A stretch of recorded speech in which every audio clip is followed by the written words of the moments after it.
Karena itu ilmu yang sangat luar biasa, mahal sekali. Dan saya mendapatkan ilmu ini berdarah-darah sampai mendapatkan kenikmatan sholat walaupun cuma 1 rakaat. Bayangkan kalau 17 rakaat. Ya, itu. Oleh karena itu yang sudah dapat pelatihan sholat khusyuk dari saya, jaga.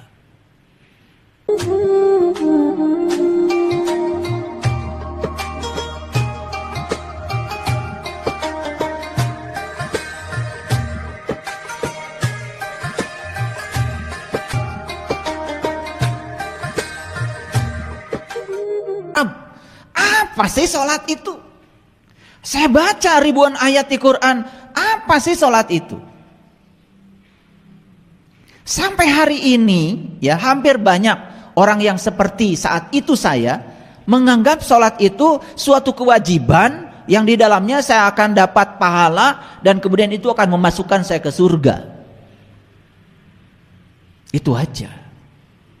Padahal di Quran jelas, aqimis sholah, inna sholat tanha anil fahsya wal munkar. Dirikanlah sholat. Sholat itu adalah instrumen yang bisa mencegah Anda supaya tidak terjebak perbuatan keji dan munkar. Jelas Quran mengatakan bahwa sholat bukan tujuan. Sholat itu instrumen. Tujuannya sholat adalah terjegahnya seseorang dari perbuatan keji dan munkar. Loh kok perintahnya begitu? Tapi yang saya dapat selalu saja sholat itu ngitung rokaat, ngitung pahala untuk bekal katanya jaga di akhirat. Padahal sesungguhnya sholat itu adalah sarana instrumen supaya kita terjebak oleh perbuatan keji dan munkar. Lalu ada pertanyaan lanjutan dari saya. Kenapa banyak orang yang sholat tapi masih saja melakukan perbuatan keji dan munkar? Kan itu pertanyaan lanjutan. Boleh dong itu hak asasi saya. Dan saya tidak menemukan jawaban. Gitu. Sampai akhirnya saya menemukan sholat khusyuk. Maaf ya, sampai hari ini saya tidak mau bikin modul pelatihan sholat khusyuk. Sampai hari ini saya tidak bikin PPT tentang pelatihan sholat khusyuk. Sampai hari ini saya tidak diizinkan untuk membuat itu. Kenapa? Karena itu ilmu yang sangat luar biasa, mahal sekali. Dan saya mendapatkan ilmu ini berdarah-darah sampai mendapatkan kenikmatan sholat walaupun cuma 1 rakaat. Bayangkan kalau 17 rakaat. Ya, itu. Oleh karena itu yang sudah dapat pelatihan sholat khusyuk dari saya, jaga. Jangan dianggap sepele. Saya mendapatkan itu berdarah-darah, tidak dengan cara yang mudah. Oke, baik kita lanjutkan. Naik lagi berikutnya, itu sholat. Saya terganggu kan ketika membaca satu ayat di Quran. Innal munafiqina yukhadi'una Allah wa huwa khadi'uhum wa idza qamu ila shalah qamu kusala yura'unan nas wa la yazkurunallaha illa qalila. Salah bapak saya sendiri. Karena saya dari kecil diajarkan untuk hafiz Quran. Jadi kan saya tahu ayat-ayat itu. Saya diajarkan bahasa Arab. Saya jadi ngerti isi ayat itu. Di ayat Quran dikatakan sesungguhnya orang munafik itu adalah orang yang sholat. 1 sholatnya malas, 2 sholatnya ria, 3 sholatnya ingat Allahnya sedikit. Sedangkan saat itu saya boro-boro ingat Allah sedikit, gak ingat Allah sama sekali karena saya gak tahu Allah. Yang luar biasanya saya saat itu, gagah saya. Kalau saya sudah ceramah agama di depan publik, oh gagahnya kayak apa? Apalagi kalau sudah pakai sorban. Saya. Dan sekarang saya berhasil mentertawakan diri saya yang pakai sorban itu. Yang gagah waktu itu membodohi orang, yang gagah waktu itu nipu orang. Saat itu saya ngajak orang lain sholat, sementara saya sendiri nggak tahu sholat itu apa. Karena kebanyakan kan begitu. Yang penting kan ngajak aja. Dan saya juga tidak mengajarkan orang lain siapa yang harus disembah dalam sholat.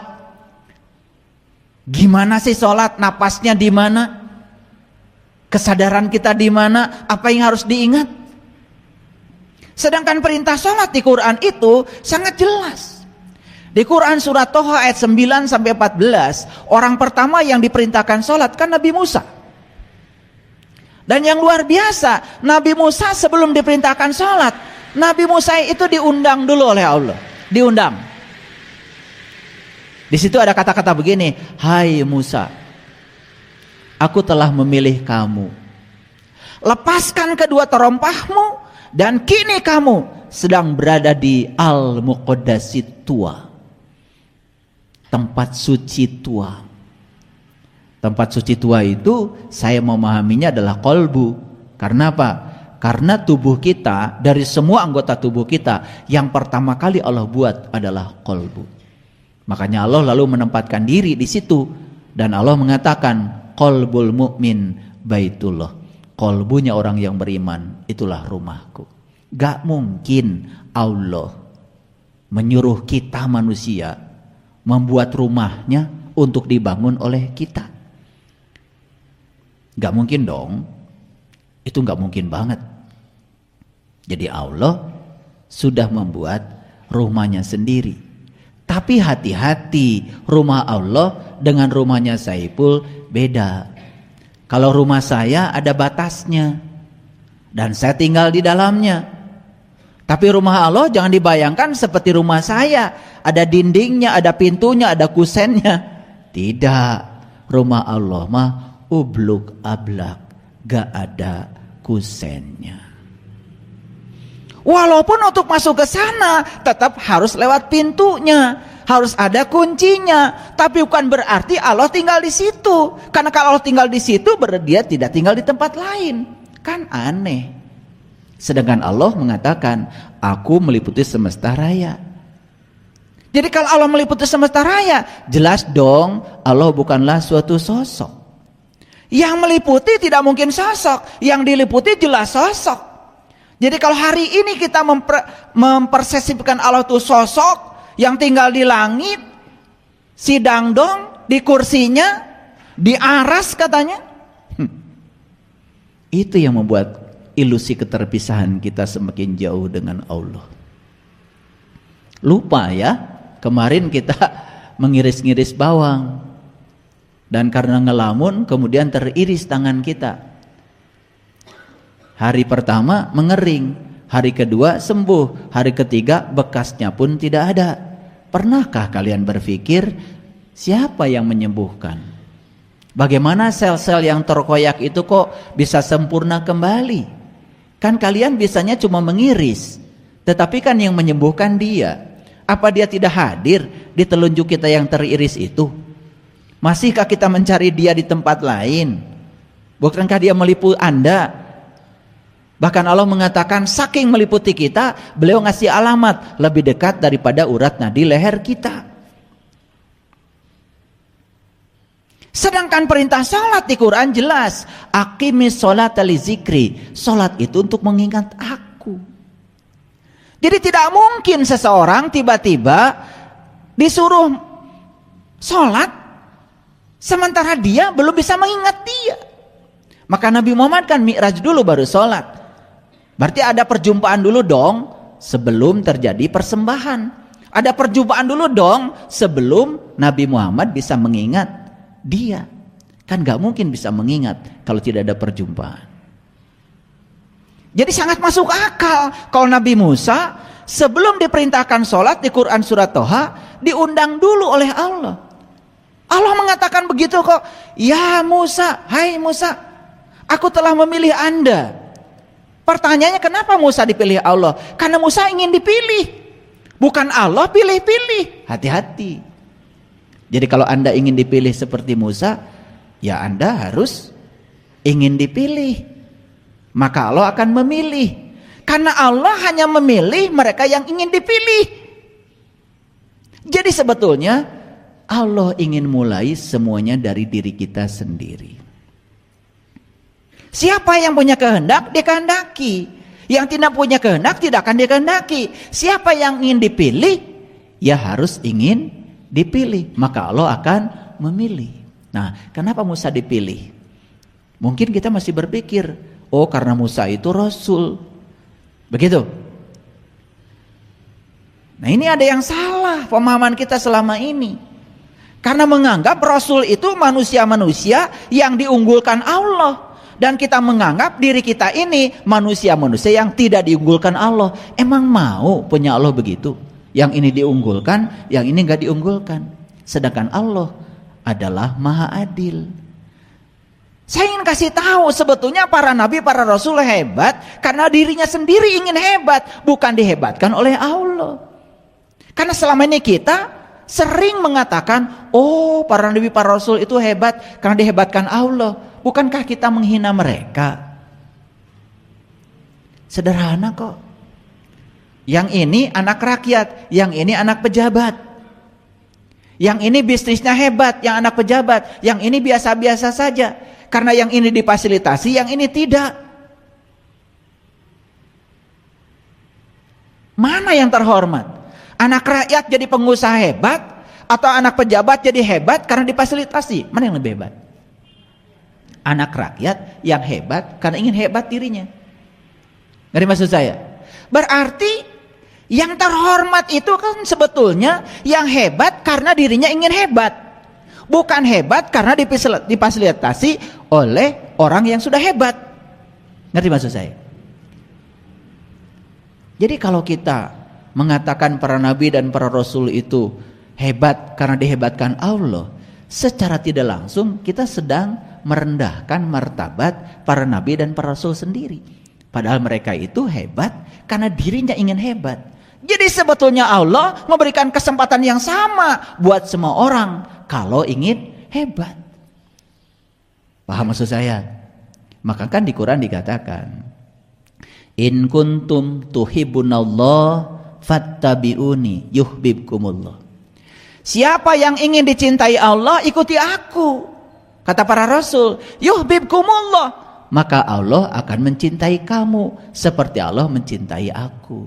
Kan gitu. Artinya para rasul pun mengatakan bahwa Anda dengan saya bisa mencapai capaian yang sama. Terasa nggak mahadilnya Allah? Nah, banyak sekali di sini ya persepsi yang salah. Ketika orang lain hebat, wah kan dia mah rasul. Terus Anda, ya saya kan manusia biasa. Sedangkan rasul sendiri disuruh bilang oleh Allah bahwa mereka manusia biasa. Kan itu dinyatakan di Quran. Kul innama ana basyarum mislukum. Katakanlah hai para nabi, para rasul, bahwa Anda manusia biasa seperti yang lain. Itu Quran. Nah, kalau kita punya persepsi yang semacam itu, wah itu mah rasul. Rasul itu ada mukjizatnya. Kalau kita nggak mungkin dapat mukjizat. Mau punya Allah yang begitu? Saya dari kecil aja udah nggak mau punya Allah kayak gitu. Kata bapak saya, rezeki sudah ditentukan Allah. Saya kan pernah nanya sama bapak saya, Pak, kenapa kehidupan kita tuh miskin amat? Sehari makan, sehari enggak. Kalaupun makan hari kedua, semua karbohidrat. Iya. Bedanya yang ini nasinya basah, yang ini nasinya kering. Namanya gelendar. Legendar tuh apa namanya tuh? Ya sama-sama nasi lah. Yang ini nasi basah, ini nasi kering. Itu yang dibuat ibu saya. Tapi itu sudah mewah saat itu. Sekarang kan saya baru bisa tertawa kalau itu sama-sama nasi. Ini tipe versi basah, ini versi kering. Itu aja. Paham? Gitu. Lalu bapak saya mengatakan, ya rezeki sudah ditentukan Allah. Saat itu saya bingung. Allah itu semena-mena ya. Gitu. Tetangga saya duitnya banyak. Bapak saya kadang-kadang mohon maaf ya, kalau nyuruh beli saya ke warung itu ikan asin 1 ons, minyak 1 ons, itu yang pakai canting itu, yang makan 11.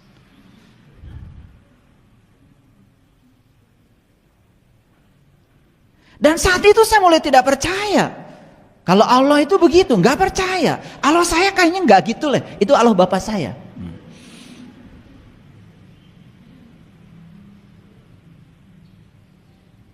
Ternyata begitu saya sudah dewasa, saya menemukan ajaran yang sebenarnya.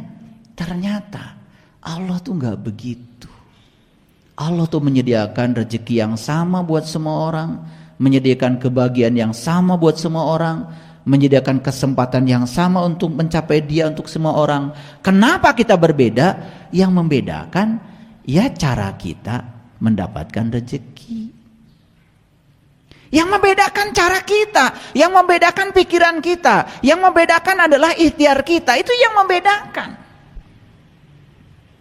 Bayangkan ya, kalau ajaran itu sekarang masih dipegang oleh kita, kita jadi orang yang putus asa.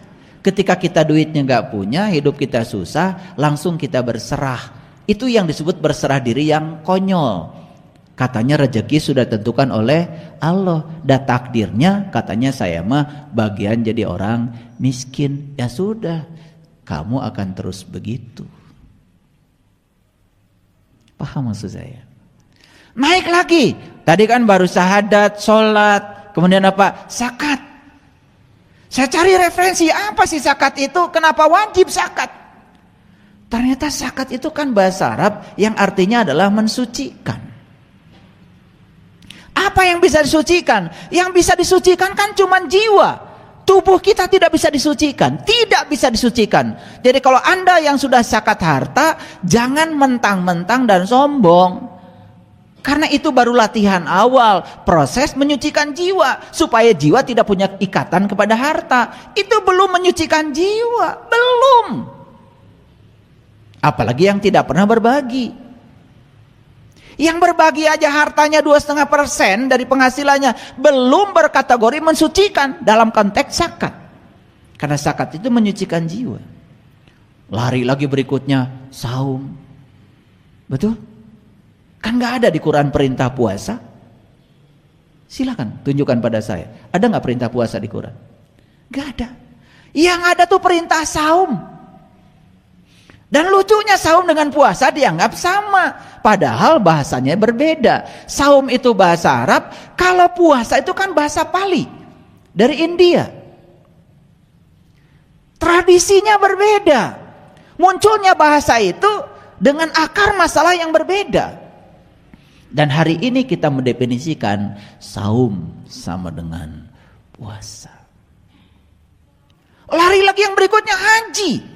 Haji berkunjung ke Baitullah. Dan hampir semua orang sepakat yang namanya Baitullah itu adalah tempat yang di Mekah. Yang disebut dengan Ka'bah. Sedangkan Allah mengatakan di Quran. Ya. Inna awala baitin hudi alinas lalati bibakata mubarakah. Yang namanya Bakah al-Mubarakah itu tempat tersembunyi yang diberkahi. Tersembunyi loh, gak kelihatan. Itu yang disebut dengan Bakah al-Mubarakah. Itu yang disebut dengan bait Allah. Makanya semua diperintahkan untuk haji. Walillahi alanas hijul bait.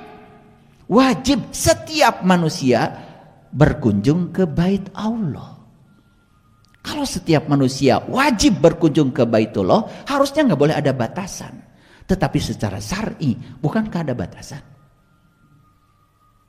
Kalian yang beragama tertentu tidak bisa semua bisa pergi ke Mekah. Apalagi gak punya duit. Yang punya duit tidak bisa pergi ke sana karena ada kuota. Karena ada kuota, kemungkinan kita baru bisa pergi ke sana setelah mendaftar baru 35-40 tahun yang akan datang setelah dihitung. Terus mau nunggu. Sedangkan yang bisa pergi ke sana kan dibatasi oleh keyakinan. Sedangkan Quran mengatakan bahwa berkunjung ke rumah Allah itu kewajiban setiap manusia. Nah, ini kan sebetulnya hanya sebuah pertanyaan saya pada diri saya. Sekali lagi, saya tidak sedang berbicara Anda. Saya sedang berbicara saya untuk diri saya. Kalau kalian nggak pernah nanya, hebat.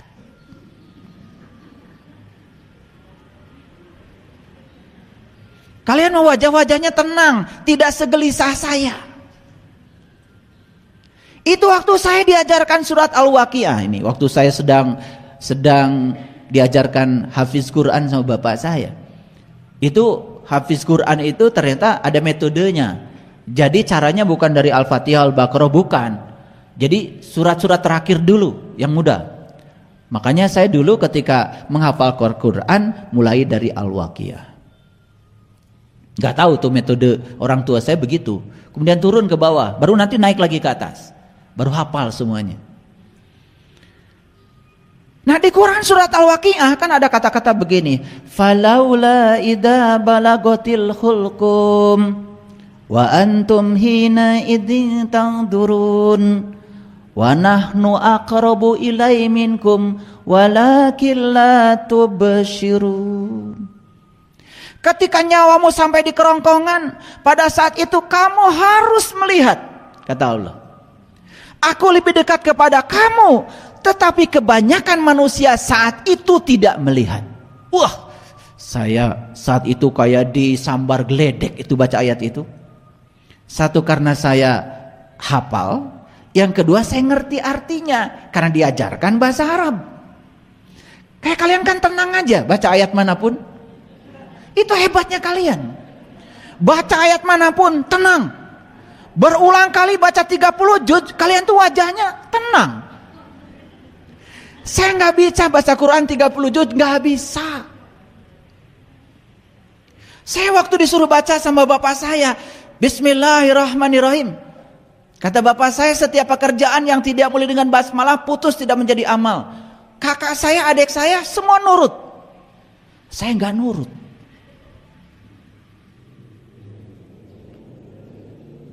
Saya di sini tuh ada yang ganjel. Apa argumennya? Apa argumennya? Kemudian dibacakan hadis, bapak saya pinter. Kullu amrin dzibalin la yubda'u bi basmalah fahuwa aqta. Setiap pekerjaan yang tidak dimulai basmalah putus, tidak menjadi amal. Udah pakai hadis pun saya tetap gak mau baca. Nakal kan saya? Jangan ikuti saya. Ya dulu. Dan kalau dulu saya nggak nakal, saya sekarang nggak bisa ngajarin kalian. Itu untungnya kenakalan saya. Dan hari ini bisa ngajarin. Ternyata setelah saya baca namanya grammar, ilmu nahwu shorof itu. Pusing kan kalian? Ya kalian. Boro-boro baca Arab gundul. Yang gondrong aja kalian gak ngerti.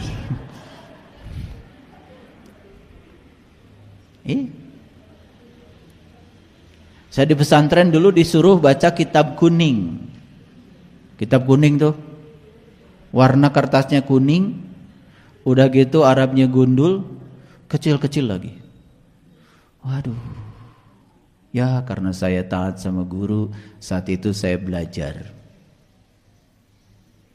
Begitu saya sudah dewasa, saya udah ketemu kitab kuning yang sebenarnya. Ternyata kitab kuning itu ternyata tidak berbahasa tertentu. Ternyata kitab kuning itu ada dalam diri saya. Dan itu kitab saya. Dan saya bisa melihatnya setiap saat. Kuning keemasan, indah luar biasa. Dan kalau saya baca kitab itu, gak ada suaranya, gak ada wajahnya, gak ada kata-katanya. Tahu-tahu saya mengerti. Intuisi saya hidup. Saat itu terjadi resonansi saya dengan alam tinggi. Tanpa kata, tanpa suara. Makanya kata Nabi, pintar tanpa belajar, cerdas tanpa berlatih. Dulu saya baca kitab kuning yang Arab gundul itu. Waduh, pusing saya. Nah ternyata orang tua kita tuh ngasih simbolik. Memang kitab kuning itu gundul. Gundul. Ternyata kitab kuning yang sebenarnya ada dalam dirimu. Bahkan kau tidak mesantren pun bisa. Bahasanya universal, bukan bahasa tertentu. Dan bahasa itu tidak ada katanya, tidak ada suaranya, tahu-tahu mengerti. Itu yang disebut dengan tubuh intuitif. Makanya siapapun yang sudah mencapai tubuh spiritualnya, maka tubuh intuitifnya hidup. Siapapun yang sudah hidup tubuh intuitifnya, tubuh mentalnya hidup. Siapa yang sudah tumbuh mentalnya, maka tubuh energinya hidup. Siapa yang tubuh energinya sudah hidup, tubuh fisiknya sehat. Maaf ya, banyak yang mengklaim dirinya guru spiritual, bengek.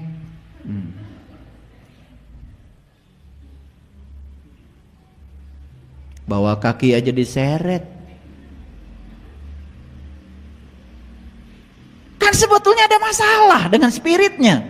Karena menurut riset neuroscience, seseorang yang spiritnya, tubuh spiritnya sehat, maka tubuh intuisinya sehat. Maka tubuh energinya sehat, tubuh mentalnya sehat, maka tubuh fisiknya pasti sehat. Makanya orang yang tubuh fisiknya sakit-sakitan, ada masalah kan sebenarnya tubuh atasnya, itu aja. Maka yang disebut dengan kesehatan holistik itu artinya adalah sentuh tubuh atasnya, sehat tubuh bawahnya, itu holistik. Whole itu artinya seluruhnya.